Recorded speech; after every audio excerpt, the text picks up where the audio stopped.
নানার কোলে বড় হয়েছেন, তিনি কি এই দৃশ্য চোখে দেখতে পারেন?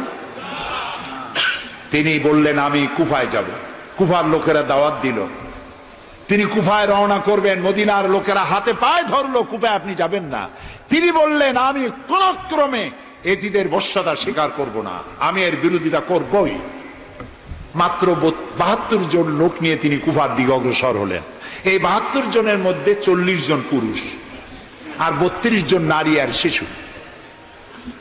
তিনি যখন কারবালা প্রান্তরে পৌঁছে গেছেন,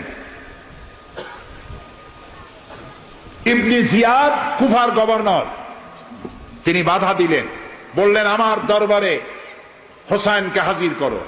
ইমাম হোসাইন বললেন যে ব্যক্তি আল্লাহর আখিরাতকে অস্বীকার করেছে, রাসূলকে অস্বীকার করেছে, আমি তার সামনে জীবন থাকতে যাব না। রাতারাতি ইয়াজিদ 6000